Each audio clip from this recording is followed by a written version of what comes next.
हमारा दूसरा सवाल है कि साधक को व्रत करना चाहिए या नहीं। अगर आप चाहते हो कि आपके जीवन की दरिद्रता आपके जीवन से समाप्त हो जाए तो आपको नवरात्रि का व्रत करना चाहिए। ये जो नवरात्रि के व्रत हैं बड़े ही सुंदर हैं। भगवती जगदम्बा की पूजा, हवन और ब्राह्मण भोजन कराना चाहिए।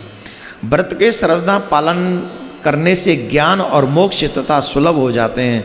सुख और संतान की प्राप्ति होती है तथा शत्रु के पैर भी नहीं टिकते जो माता रानी के नवरात्रों का व्रत करते हैं।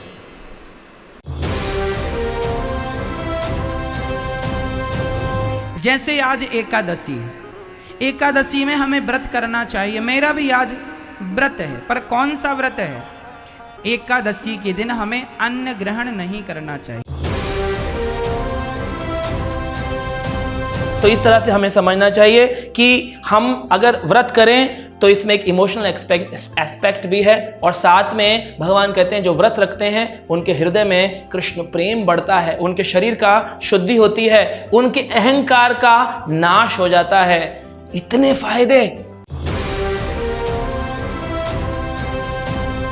मंगलवार का व्रत प्रातःकाल सूर्योदय के पूर्व में उठ जाना है। स्नान आदि निवृत्त करने के बाद में बागे श्री हनुमान जी महाराज का स्मरण करना है, उनका दर्शन करना है। हनुमान चालीसा आदि पाठों का जो भी आप पाठ का नियमावली पद्धति में लिए हो उनका पाठ करना है। और व्रत के पूरे दिन कोशिश करें कि कम से कम लोगों को स्पर्श हो।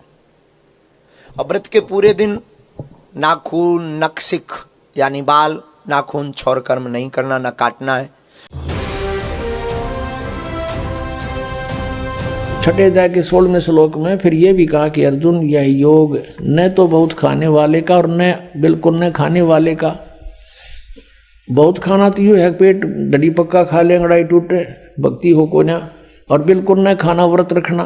व्रत रखना भी गीता में मना है, और ये व्रत रखवाओ एकादशी का, ये कहाँ से लाए?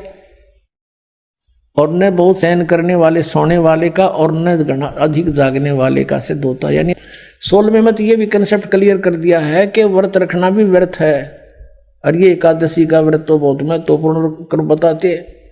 तो ये लोक वेद है, दंत कथा है, इनकी वेद शास्त्र विधि रहित ज्ञान है। उसके करने से कुछ भी लाभ नहीं होगा। गीता जी अध्याय नंबर 16 के श्लोक नंबर 23 के अनुसार।